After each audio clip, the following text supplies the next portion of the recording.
یہ بات میں ابتداً تحدیث نعمت کے طور پہ کہنا چاہتا ہوں، اس میں کہ کئی علماء کرام ایسے ہیں، ہمارے احباب، ہم سے محبت کرنے والے، منہاج القرآن علماء کونسل سے منسلک کئی اساتذہ، کئی طلباء، جن کو آج سے 25-26 سال پہلے کی بعض تاریخی واقعات کا جو پاکستان میں ہوئے ان کا بہت زیادہ ادراک، بہت زیادہ یادداشت نہیں ہے، جو بہت جوان ہیں.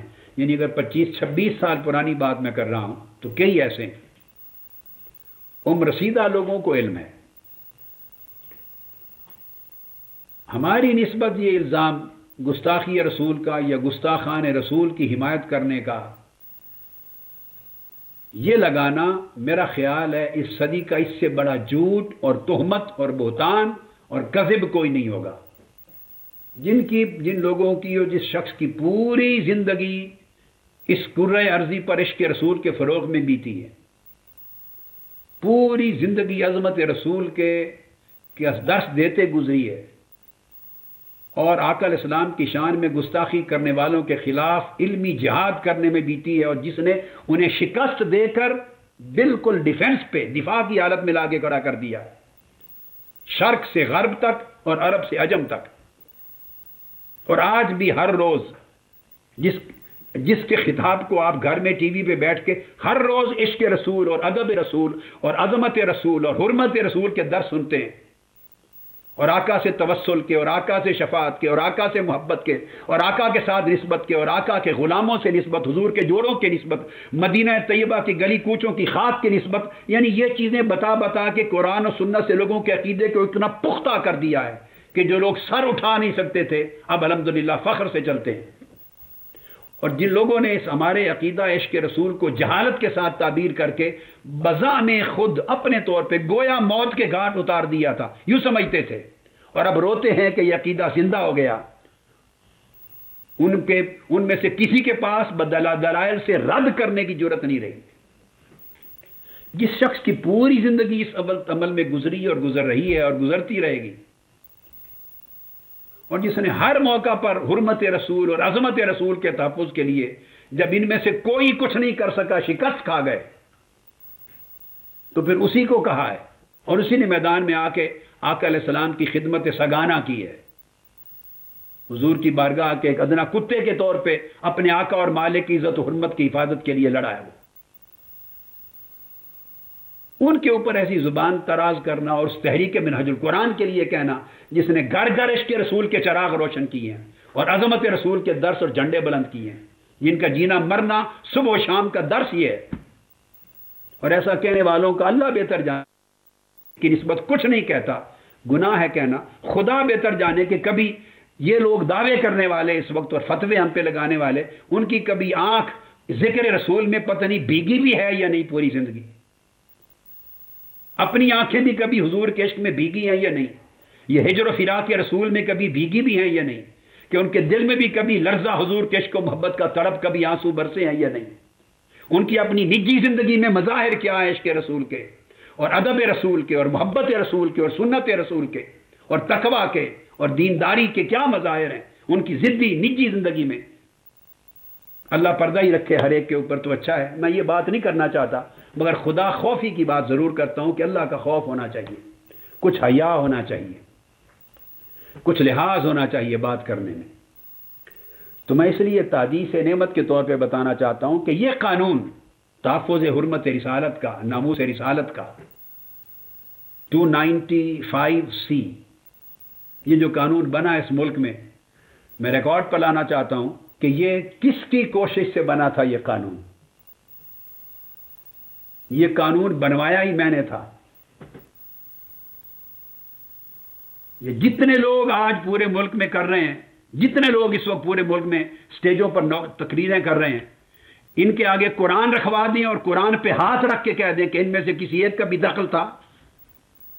ایک شخص ان میں سے کسی کا دخل نہیں تھا اس تحفظ ناموس رسالت کے قانون میں.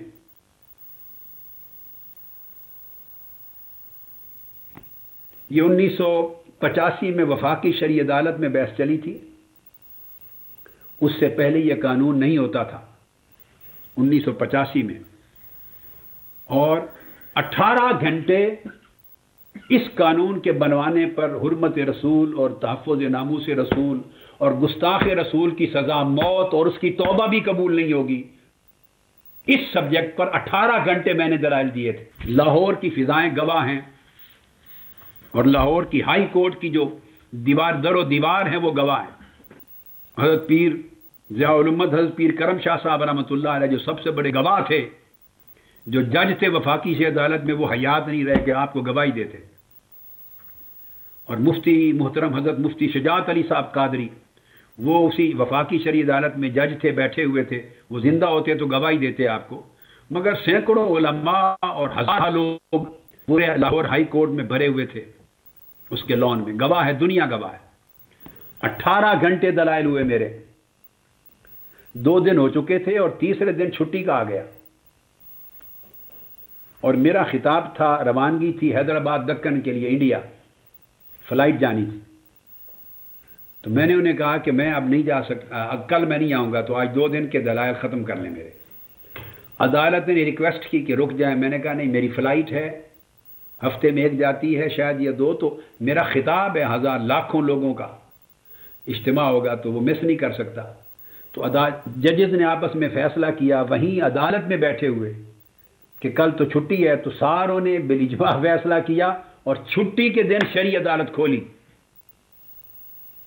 وفاقی عدالت چھٹی کے دن کھلی، تاریخ میں کبھی ایسا نہیں ہوا۔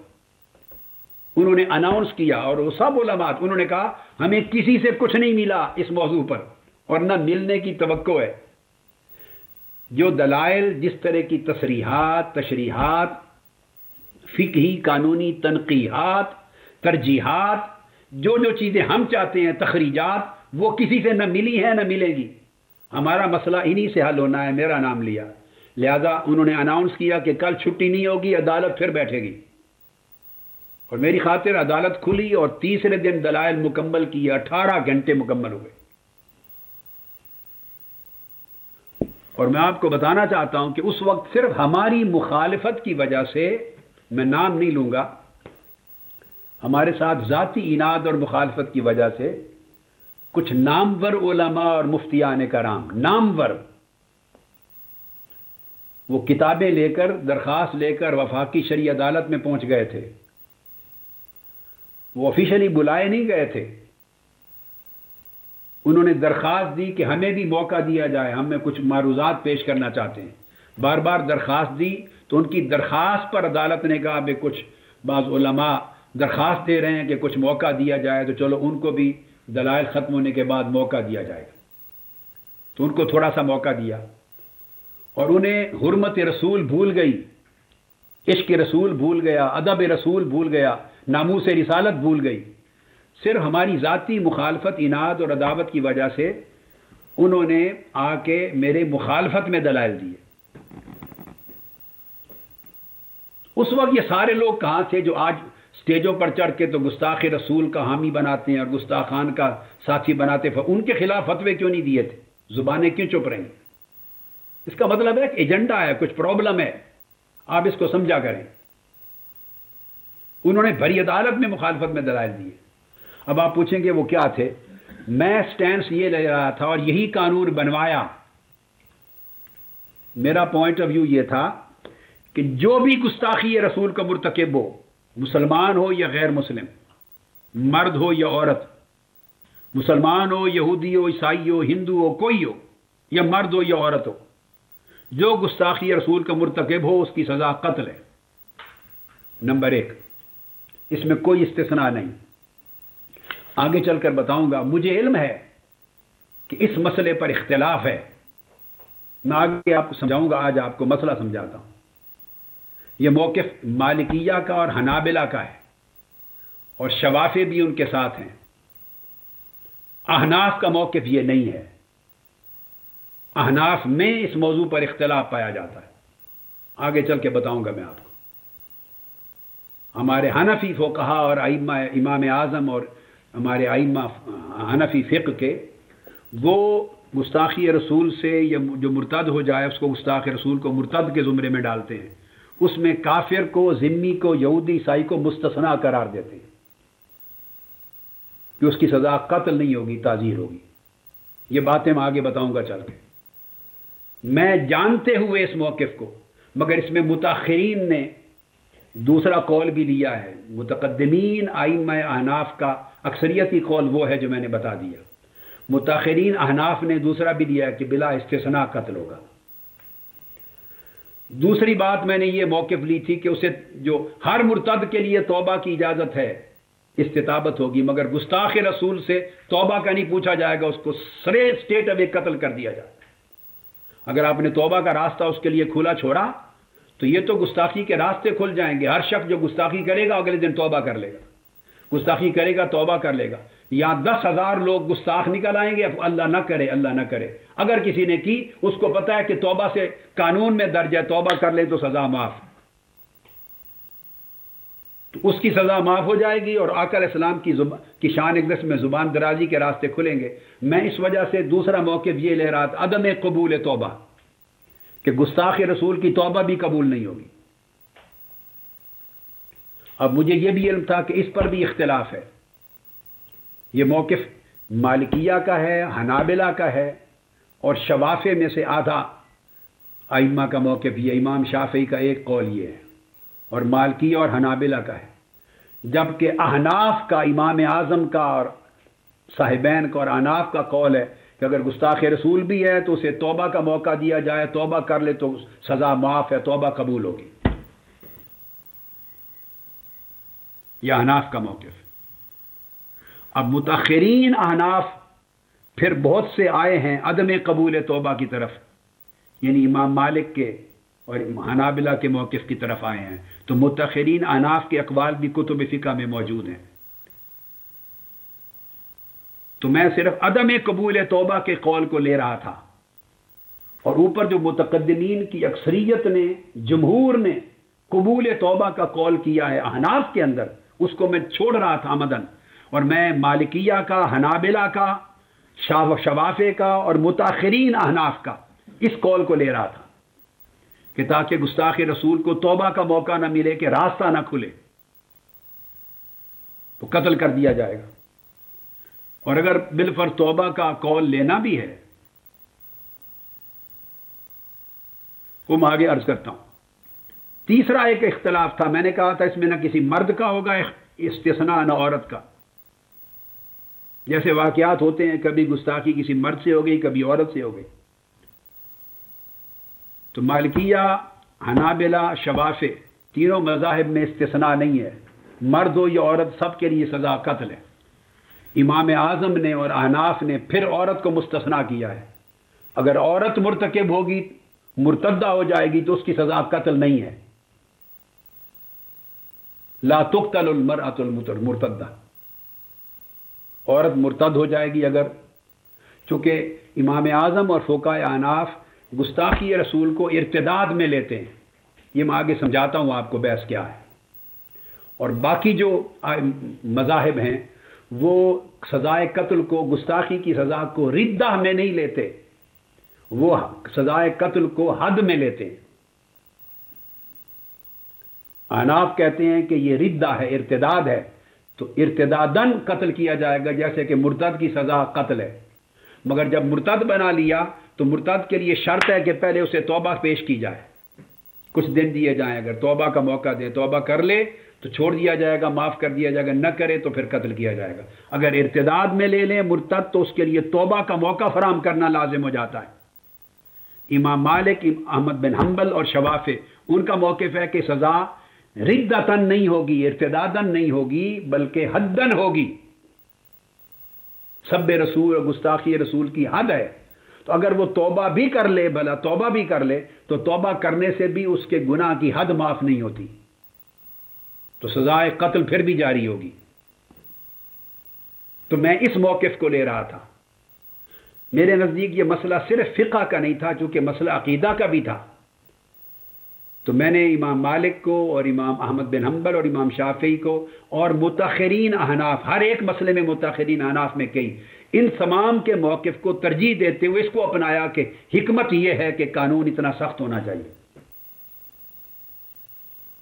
اور تیسری بات جو میں نے اگلی عرض کی تو یہ استثناء تھا کہ عورت بھی قتل ہوگی، جبکہ احناف کی اکثریت، جمہور احناف کا یہ ہے کہ اگر عورت مرتکب ہو تو قتل نہیں کی جائے گی، عورت مرتد ہو تو قتل نہیں ہوگی، تعزیر اور سزائے قید ہوگی۔ یہ دو تھے، ایک قبول اور عدم قبول توبہ، ایک مرتدہ قتل ہوگی یا نہیں ہوگی، اور تیسرا میں ایک اور لے رہا تھا، اس میں مسلم اور غیر مسلم کا بھی امتیاز نہیں ہے، میں نے دلائل دیے تھے۔ مسلمان گستاخی کرے تب بھی قتل، غیر مسلم کرے تب بھی قتل، سزا اس کی ایک۔ اس پر بھی اختلاف، متقدمین احناف یعنی مالکیہ، حنابلہ، شوافع وہ امتیاز نہیں کرتے، وہ کہتے ہیں کافر اور مسلم سب کے لیے سزا قتل ہے۔ احناف کے ہاں سن لیں، اگر غیر مسلم کافر یا ذمی یہود و نصارہ عیسائیوں میں سے کوئی گستاخی کرے تو اس کی سزا قتل نہیں ہے۔ متقدمین احناف اور جمہور کے مذہب میں غیر مسلم ہو، اگر یہودی اور نصرانی ہو کوئی اور وہ مرتکب ہو تو اس کی سزا قتل نہیں ہے، بلکہ اس کو عمر قید سزا دی جائے گی، طویل تعزیر دی جائے گی، دیگر عقوبت ہوگی سوائے قتل کے۔ کفار اور ذو عہد کے لیے اور ذمی کے لیے، یہود و نصارہ کے لیے سزائے قتل نہیں مانتے متقدمین احناف۔ اب میں اس بحث کو آگے درمیان بعد میں لاؤں گا، آپ کو اس پر مزید علمی گفتگو بعد میں کروں گا، میں آپ کو واقعہ سنا رہا ہوں۔ تو میں نے متقدمین یا جمہور احناف کے موقف کو لینے کی بجائے مالکیہ، حنابلہ اور شوافع کے موقف اور متاخرین احناف بھی چونکہ ادھر ہیں، وہ کہتے ہیں کہ ان کو بھی قتل کیا جائے گا، غیر مسلموں کو بھی قتل کیا، تو یہ قول بھی ہیں مگر متاخرین کے ہیں۔ سو میں نے ان کو ان باقی مذاہب کی ائمہ کے ساتھ ملا کے، تو میں نے تینوں مسائل پر یہ موقف لیا تاکہ غیر مسلموں کے لیے بھی راستہ نہ کھلے، ان کی سزا بھی اسی طرح قتل ہو جیسے مسلمان کے لیے۔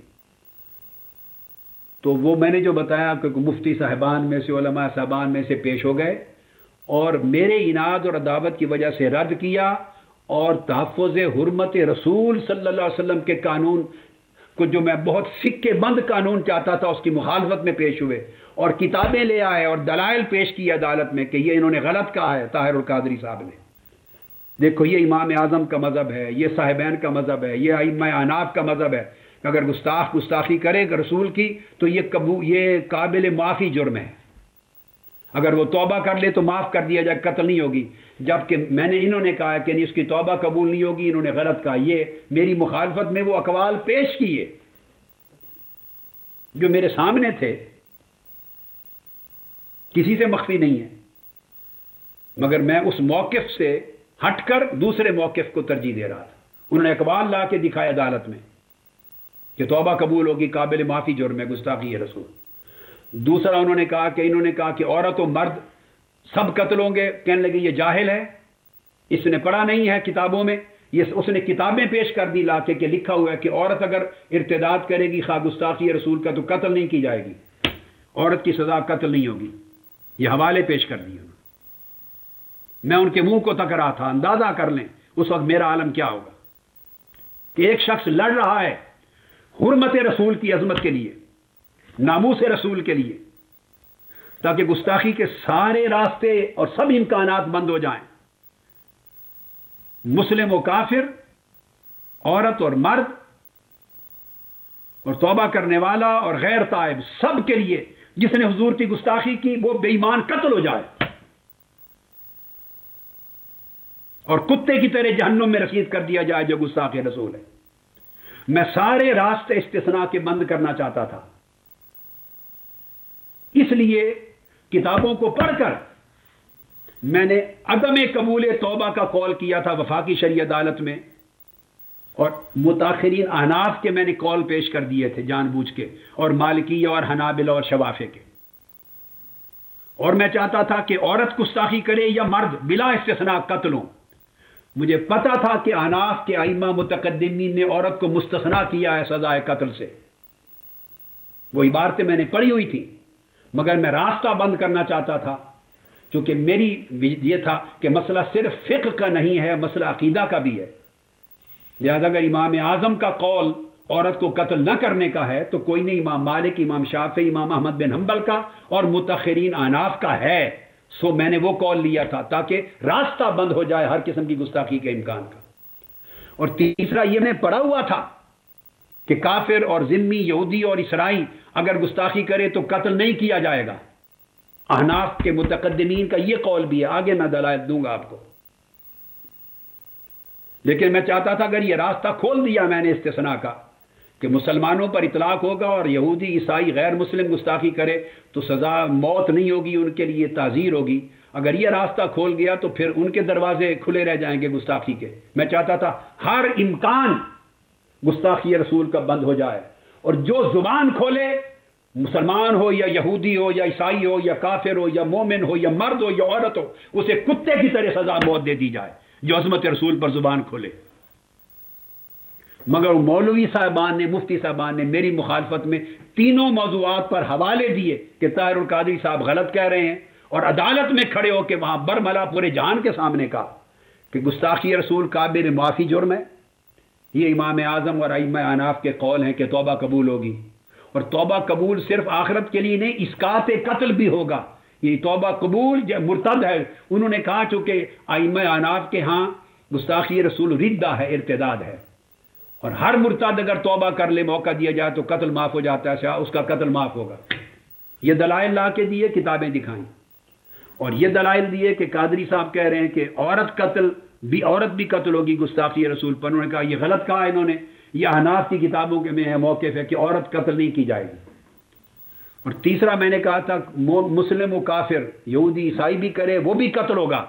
انہوں نے وہ کتابوں کے حوالے دے دیے کہ نہیں، امام اعظم کا مذہب یہ ہے کہ اگر غیر مسلم کافر گستاخی کرے تو اس کی سزا قتل نہیں ہے، اس کی تعزیر کی سزا قید ہوگی، اور اب وہ توبہ کر لے، اسلام قبول کر لے تو معاف ہو جائے. اب اندازہ کر لیں اس وقت یہ فتوے لگانے والے کہاں تھے، سارے جہان کو پتہ ہے. اور جب عدالت ختم ہوئی تھی، وفاقی شرعی عدالت، تو وہ جو جن دو علماء کرام کا میں نے نام لیا آپ کو، حضرت مفتی شجاعت علی قادری صاحب رحمۃ اللہ علیہ اور حضرت قبلہ پیر کرم شاہ صاحب رحمۃ اللہ تعالی علیہ، وہ باہر نکلے، میں نے اپنی آنکھوں سے دیکھا. ان میں سے ایک نے وہ بعض مفتی صاحبان کے کندھوں پر ہاتھ رکھا، کہا مولوی صاحب کسی کی قادری صاحب کی ذاتی عداوت و دشمنی اپنی جگہ، رسول پاک سے دشمنی تو نہیں کرنی تھی. عداوت قادری صاحب سے تھی تمہیں، رسول پاک سے تو نہیں تھی. وہ تو آقا دو جہاں کی عزت اور حرمت اور ناموس کے تحفظ کا قانون بنوا رہے تھے، اور اس میں شدت اختیار کر رہے تھے، سارے راستے بند کر کے. اس کا مطلب یہ نہیں تھا کہ انہوں نے وہ عبارتیں نہیں پڑھی تھی احناف کی، مگر وہ سخت موقف لے رہے تھے تاکہ قانون سخت بنے. اور آپ کے ظلم کی، عداوت اور تعصب کی یہ حالت ہے کہ آج رسول پاک کی حرمت کے قانون کے خلاف آگے بولیں آپ، اور راستے کھلوائے ہیں قابل معافی بنوانے کے لیے، اور کافروں کے لیے گستاخی کا راستہ کھلوایا. کچھ حیا کرتے، یہ انہوں نے ان کو شرم دلایا، مگر کون شرم لیتا ہے. مگر یہ سارے لوگ کہاں تھے اس وقت؟ ان کے خلاف تو کبھی فتوے نہیں لگائے کہ گستاخی کی حمایت کی ہے. تھوڑا آپ سوجھ بوجھ سے کام لیا کریں، یہ ایجنڈے ہوتے ہیں. پھر یہ ہوا، میں پورا واقعہ آپ کو بتا لوں. 1985 میں جب 18 گھنٹے کے دلائل میرے مکمل ہو گئے تو اس وقت جنرل ضیاء الحق کی حکومت تھی اور شورا تھی. تو 1986 ہو گیا، 87 چلتا رہا یہ. انہوں نے یہ فائل، تو کچھ لوگ جنرل ضیاء الحق کو ملے جو ان کی شورا میں تھے. انہوں نے کہا کہ یہ فیصلہ ہو گیا ہے، عدالت نے لکھ لیا فیصلہ، میرے دلائل ہو گئے ہیں بڑے مبسوط، اور عنقریب عدالت فیصلہ سنانے والی ہے. تو عدالت کے فیصلے سے قانون بنے گا تو آپ کو کوئی نہیں جائے گا کریڈٹ. انہوں نے کہا چونکہ آپ حدود آرڈیننس جاری کر رہے ہیں اور کر چکے ہیں یا کر رہے ہیں، تو حدود میں آپ خود شامل کر لیں اور بطور ordinance as an act of parliament کی طرف سے اس کو جاری کر دیں تو کریڈٹ آپ کو چلا جائے گا کہ آپ نے دین کی خدمت کی ہے. تو بجائے اس کے کہ یہ فیصلہ عدالت سے اناؤنس ہو، آپ اناؤنس کر دیں پارلیمنٹ کی طرف سے. تو تب جنرل ضیاء الحق صاحب نے عدالت کو آرڈر بھیجے کہ پوری فائل اور فیصلہ مجھے بھیج دیا جائے. انہوں نے منگوا لیا اور جو فیصلہ لکھا تھا اسے ایکٹ آف پارلیمنٹ بنا دیا، اور اس طرح یہ قانون بنا پارلیمنٹ کے ذریعے. تو بتانا یہ چاہتا ہوں کہ یہ تحفظ حرمت رسالت اور ناموس رسالت کا قانون جو توہین رسالت کے باب میں 295C، یہ صرف اور صرف آپ کے اس خادم اور آپ کے بھائی کے ذریعے اللہ نے بنوایا ہے، اس میں کسی اور کا کنٹریبیوشن نہیں ہے۔ اور یہ تاریخ جانتی ہے، جو آج سے جن کی عمر 26 سال پہلے جو سن شعور میں تھے اور جن کو زمانے کے واقعات یاد ہیں، ان کو خبر، آپ میں سے کئی بیٹھے ہوں گے اس زمانے کے جن کو یہ ساری سٹوری یاد ہوگی، ذرا ہاتھ کھڑا کریں۔ زیادہ عمر والے سب لوگوں کو پتا ہے، یہ لاہور ہائی کورٹ کی پوری بلڈنگ در و دیوار گواہ ہے۔ سوال یہ ہے کہ یہ قانون ناموس رسالت کا بنوایا جس شخص نے ہے اس ملک کی تاریخ میں، کچھ خدا کا خوف ہونا چاہیے۔ ان کے اوپر اس طرح یہ زبانیں کرنی، ہمارا تو کچھ نہیں جاتا، اس سے آپ لوگوں کی اپنی ثقافت پر اور اعتماد پر اس پہ حرف آتا ہے اور دین کا مذاق اڑتا ہے۔